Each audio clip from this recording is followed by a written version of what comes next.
بسم الله الرحمن الرحيم. الحمد لله رب العالمين، والصلاة والسلام على أشرف الأنبياء وخاتم المرسلين محمد وعلى آله وصحبه وسلم. ربنا هب لنا من لدنك رحمة وهيئ لنا من أمرنا رشدا. ربنا أرنا الحق حقا وارزقنا اتباعه، وأرنا الباطل باطلا وارزقنا اجتنابه. ربنا اغفر لنا ذنوبنا وإسرافنا في أمرنا وثبت أقدامنا وانصرنا على القوم الكافرين. ربنا اغفر لنا ولإخواننا الذين سبقونا بالإيمان، ولا تجعل في قلوبنا غلا للذين آمنوا ربنا إنك رؤوف رحيم. آمين. لخواي پروردگار دا پارم وك عاقبت خير من بكاتن وسر برز وسر فرازي دنيا وقيامت من بكا. مجلس كمان بكات مجلسي ذكر بمسلماني بمان جيني، بمسلماني بمان مريني، بمسلماني زندي من بكاتوا. وخواي پروردگار تبارك وتعالى بقوري وعظمتي خوي او درسان بخاته ترازوي ساكا كاني همو لايكمان ان شاء الله. خوش شويستان خوش حالب كل حلقية چيتر لبرنامج تيشو الروح بخزمتان دقموا. خوا زيارم كخواي پروردگار او برنامج بخاته ترازوي ساكا كاني همو لايكمان ان شاء الله. گەیشتینە بابی دوعا دوێن لە دەرسی ڕابردوو هەڵوەستەیەکمان لەسەری کرد. طبعاً دوعا چەکی ئیماندارانە و دوعا بابێکی زۆر فراوانە بەڕاستی، لەبەرەوە ئینسان دەبێ گرنگی تایبەت بە دوعا بداتن و ئەسباب و هۆکارەکانی قبولکردنی دوعا دوادەینە سەری، بۆی کە ئینسان ئاگای لێ بێت، چکە زۆری وایە کابرا زۆر دوعا دەکات دوعاکانی جێگیر نابن، بۆ دوعاکان جێگیر نابن. خوای گەورە تەبارەک وتەعالە لە دەرسی ڕابردوو گوتمان بەو ئاەتەی دەستمان پێکرد کە خوای گەورە دەفەرمێ وقال ربكم ادعوني استجب لكم. ئەو جار ڕاستەوخۆ لە دوای ئەو ئاەتەی چ دەفەرمێ إن الذين يستكبرون عن عبادتي. يعني دعاي لبابي تداناوا لبابي عبادته خوابرستي، يعني دعاء عبادته وما زانك تو دعاء دكي دباريوا بپاداشتو بود بونانو سري هر خودي دعاء كردن اگر فرضنا خودی دوعا کردنەکە خوای گەورە بۆشت جێبەجێ نەکا، ئەتۆ چۆن نوێژ دەکەی، چۆن بە ڕۆژوو دەبی، چۆن زەکات دەدەی، چۆن حەج دەکەی، ئاوا چۆن ئەوانە عیبادەت و خواپەرستی خودی دوعاکەشت خواپەرستی و عیبادەتە کە خوای پەروەردگار تەبارەک وتەعالە باسی دەکا و هەڕەشەش دەکا لەوانەی کە لە دوعادا دەبڕێن، دەست بەرز ناکەنەوە، پێویستیان بەخوا نییە. دەفەرمێ إن الذين يستكبرون عن عبادتي، يعني ئەوانەی کە وەکو بڵێ بێنیازن لە پاڕانەوە و لە لاڵانەوە و لە دوعاکردن لە خوای پەروەردگار تەبارەک وتەعالە سيدخلون جهنم داخلين. هەڕەشەیەکی گەورەیە بەڕاستی. ئەو جەبرا بەڕێزەکانی خۆم، خوای گەورە تەبارەک وتەعالە عەبد و بەندەکانی خۆی فێر کردوون کە لەو بپاڕێنەوە، بۆ چکە هەموو شتەکان لە بەردەستی ئەودان. ولله خزائن السماوات والأرض. خەزێنە و وەکو بڵێ خەزێنەی هەموو نیعمەتەکان و هەموو عەتا و بەخششەکان لە لای خوای پەروەردگارن، لە ئاسمان و لە زەوی. لەبەرەوە ئەبوو هورەیرە ڕەحمەتی خوای لەسەر بێ لە فەرموودەیەکدا کە ئیمامی ئەحمەد و تورمذی ڕیوایەتی دەکەن ڕەحمەتی خۆیان لێبێ و شەیخی بوخاری لە ئەدەبی مفرەد هێناویەتی دەفەرمێ پێغەمبەر عەلەیهی السەڵات وەسسەلام من لم يسأل الله يغضب عليه. هەر کەسێک لە خوا نەپاڕێتەوە، لە خوا داوا نەکا، خوای گەورە لێی تووڕە دەبێت. لە دەرسی ڕابردوو باسمان کرد، گوتمان خەڵک ئەگەر لێی داوا بکەی خەڵک لێ تووڕە دەبێتن، بەڵام ئەگەر خوا تەبارەک وتەعالە لێی داوا نەکەی خوا لێ تووڕە دەبێتن. و شعرێکی جوانی هۆنیوەتەوە دەفەرمێ لا تسألن بني آدم حاجة واسأل الذي أبوابه لا تحجب دەڵێ داوای هیچ شتێک لە خەڵکی مەکە، هەر پێداویستیە کە تەبوو داوا لە کەس مەکە. ئەدی داوا لە چێ بکە؟ واسأل الذي أبوابه لا تحجب دەڵێ داوا لەو زاتەی بکە کە دەرگاکانی وی قەپات نابن قەت، یان پێویستی بە کورد و کورمان پێویستی بە ئەوە نییە بڵێ واستە و واستەکاری و پێویستی بۆی نییە بە ئیستیعلامات و ئەوانەدا تێپەڕی.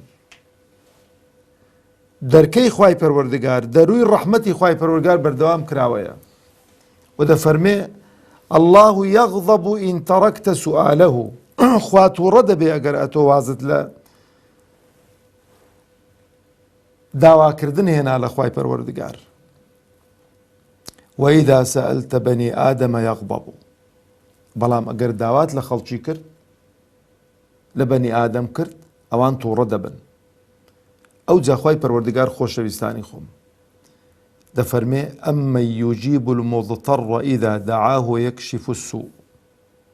تەماشەکە چێە وەڵامی ئەو کەسەی دەداتەوە کە وەکو کوردەواری خۆمان دەڵێت دەستی لە هەموو پرچێک بڕاوە، بێئومێد بووە لە هەموو خەڵکێکی، هەموو خەڵک دەستی بەڕووە ناوە.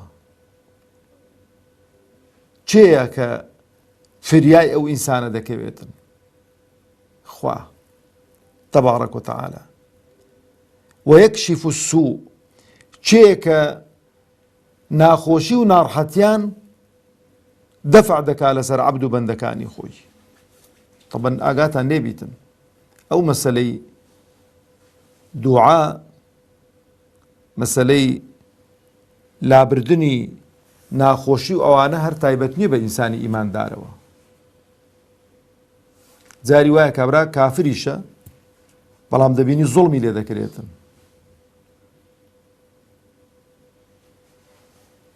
دەستبەرز دەکاتەوە، لە خوا دەپاڕێتەوە، خوای گەورە تەبارەک و تەعالا سەری دەخات. کابرا دەبینی هەژارە فەقیرە لە خوا دەپاڕێتەوە، خوای گەورە تەبارەک و تەعالا ڕزق و ڕۆزی دەداتێ. نەخۆشە و پەککەوتەیە، بێ ئومێد بە دکتۆر بێ ئومێدیان کردووە، لە خوا دەپاڕێتەوە تەبارەک و تەعالا، خوای گەورە تەبارەک و تەعالا شیفای دەداتن.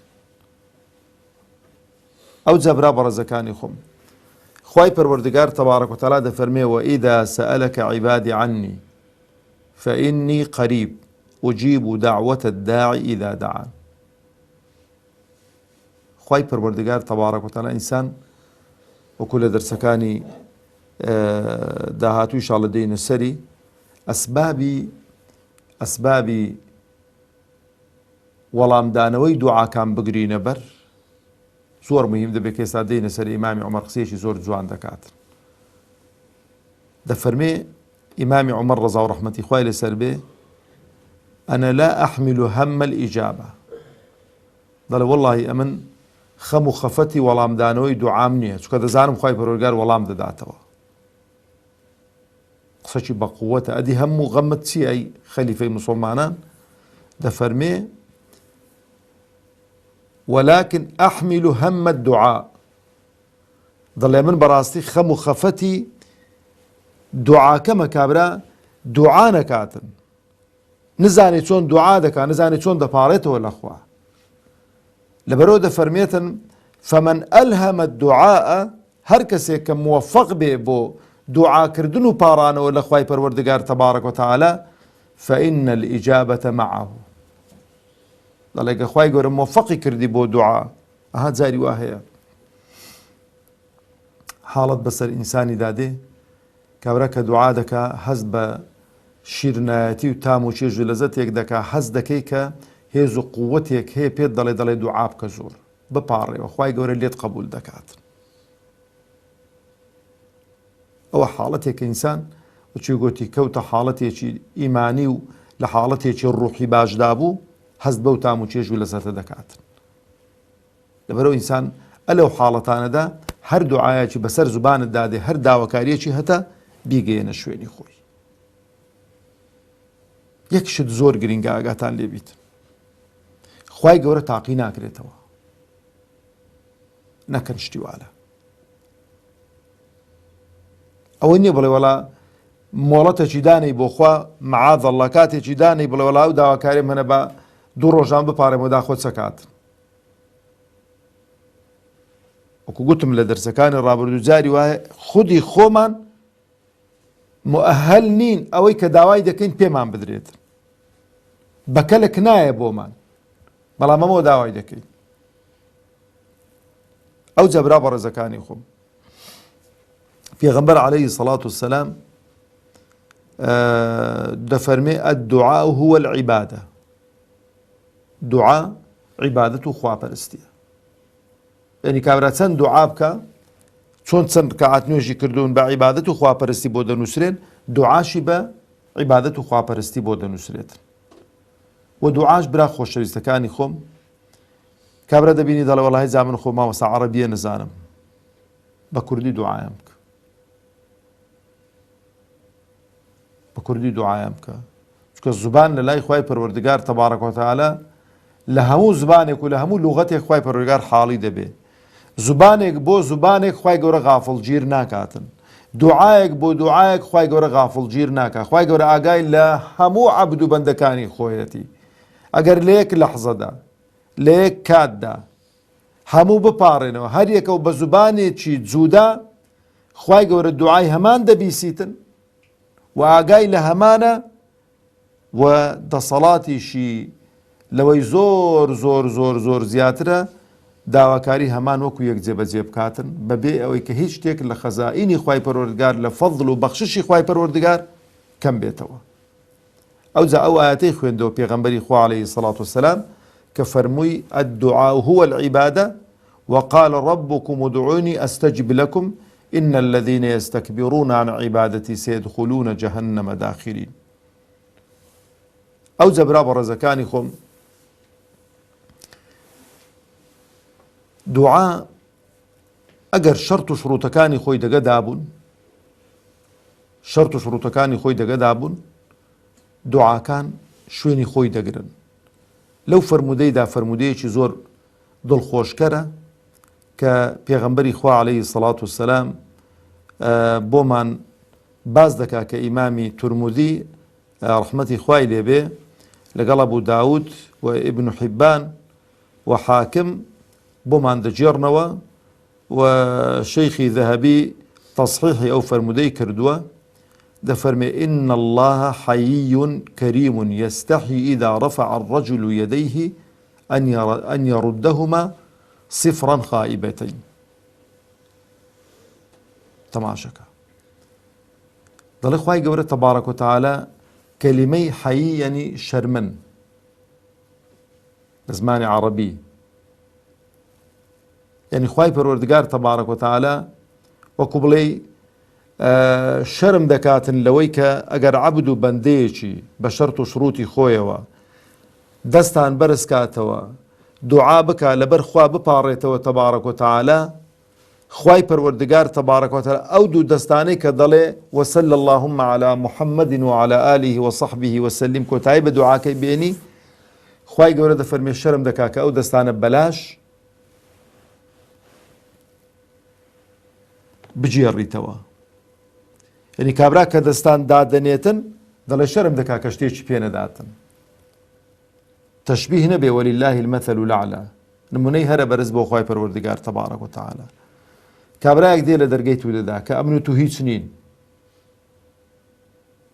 لەوانەیە داوایشتی زۆر بکاتن وانە بەس چ دەڵێ کوڕم شتێکی هەر بدەنێ با بە دەستی خاڵی نەڕوات، شتێکی بدەنێ با بە دەستی خاڵی نەڕوات. واتە خوای پەروەردگار دەڵێ شەرم دەکا لەوەی لە ئەگەر عەبدی خۆی دەست بەرز کاتەوە دوعا بکە بە دەستی خاڵی بەڕێ کاتەوە، بە دەستی خاڵی بەڕێ ناکات، شتێکی هەر پێدەداتن. ئاهاجا ئەلێرانە ئەو فەرمودەی هێناوە کە دوێنێش باسمان کرد، بەڵام لێرانە شوێنەکەیەتی کە دووبارەی کەینەوە. پێغەمبەر عەلەیهی سەڵات وسەلام کە ئەبوو سەعیدی خوودری ڕەحمەتی خوای لێبسەر بێ بۆمان دەجێڕیتەوە، دەفەرمێ ما من مسلم، هەر مسلمانێک یەدعو بدعوة دوعایەک لەخوا بکە لەخوا بپاڕێتەوە ليس فيها إثم أو دعاية قناه تاوان نبي ولا قطيعة رحم ودعاك بو قطيعي الرحم نبي دعا نبي لخيزانت لكرت لبرات لدايكو باوكت لمن ضالة كانت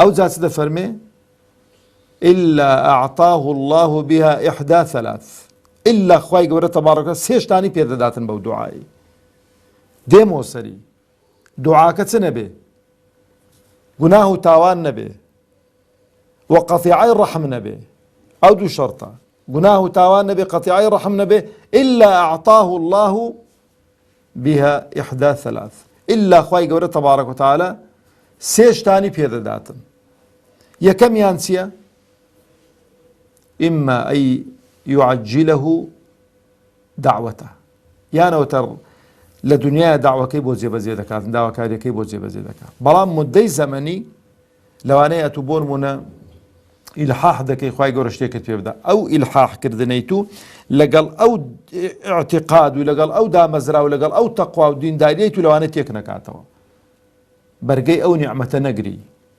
تكون نعمة شيوين نعمة سنة شيوين ابن قيم الجوزي رحمة إخوالي سلبي فرمي على نعمة كان إخوات شيوين شتي شيويش دبي قفزي بو بكريتن شتي شيوي دبي قفزي بكريتن دفرمي قفزي نعمة إخوائي پروردگار سنة الشكرة دبي أونده شاكر بي بالشكرانة دوري أو نعمتان بقري بوي كنرون خواهي ورك باسي نعمة كان إخوة كاسي دفرمي لئن شكرتم لأزيدنكم اگر شكراني نعمة كان إخوة بكين دلبوتان زيادة كم بلام اگر شكراني نعمة كان ما نكرت درون لبرويد فرمي وقليل من عبادي الشكور وشكرانش براشير نكاني خوم بس دكري بعمل دكري بزبان ناكريت بعمل دكري بزبان ناكري لبرو خواهي قولة سيدة فرمي اعملوا آل داود شكرا كواتا الشكراني نعمة كان بكردو بعمله أو زاد فرمي بيغمبر عليه الصلاة والسلام روح جيان من بقرباني به وإما أن يدخرها وإما أن يدخرها في الآخرة بوي هل دقري لا دواروش باداش داتوا يان وأما أن يصرف عنه من السوء مثلها يان بقدر أوي كتو دعوات كردو بقدر أوي خواهي قورا خرابة وخرابة كاريت لي دور دكاتوا تماشكا خواهي قورا تقديري كردوا لعلمي خوي دزانت خواهي قورا شتێکی حادیسەیەکی بۆ تو دانا بۆن مونە بە سیارە دەعم بکەی لە فڵان کەشوێنی بەڵام دەزانی خوای پەروەردگار تەبارەک و تەعالا ئەتۆ پیاوێکی عابید و زاهید و بۆ خوا سوڵحاوی زۆر دوعا دەکەی زۆر دەپاڕێەوە بەشێکی ئەو دوعایانە خوای پەروەردگار تەبارەک و تەعالا ئەو دەعمەت لێ دەفع دەکاتن ئەتو داوای شتێکت کردو بەس ئەو شتت بۆ ناکە بەس دەعمەکەت لێ دوور دەکاتەوە چی لە تۆ مهمترە بینە بەرچاوی خۆ حادیسەی زۆرن واسطة بدعاء خواهي پروردگار تبارك وتعالى سيان دي دكاتن لسر إنسانيان دفع دكاتن آخر شد برا برزكاني خم زانيان رحمتي خوان لبي دفرمون دعاء اگر آدابو شروطو موانع خوي تداهات ندي دعاء كان خواهي قبر تبارك وتعالى جيب جيان دكاتن لا درسي داتو بحول وقوة إخوة دين سر آداب دعاء ويك خوماني في برازيني نوا إما لسر رقايتشين بريباز يقدر دروين ظاهري كمان معه لو دنيا أو انديك بسر ما بردوا كم ترمان معه خومان برازيني نوا بأسباب مغفرته ليخوشبوني خواهي پروردگار تبارك وتعالى و دوعاش برا برزكاني خميش يكلو نعمتاني كبراستي وكو عبادتكاني دي كني بلا ولا زور قرصة لسر شانم ببيد السنويجي دكري بدريش بونو دكري بدانشنو دكري برويشنو دكري هر برويشنو كابر ما بيني خوت وخوا او ضل الربط كاللقال خواي پروردگار ودز بپارانو ولالانو بكو دعا بكو بپاريو کەس ئاگای لێ نییە، بەس خوای گەورە ئاگای لێیەتی. خوای گەورە عاقبەتمان خێر بکاتن و ئەو شەرتانەیان ئەو ئادابانەی کە باسی دەکەین خوای گەورە موفقمان بکات لە خۆمانی دابینی نەدی، بۆی کە خوای پەروەردگار دوعاکانمان جێگیر بکاتن. والسلام عليكم ورحمة الله وبركاته.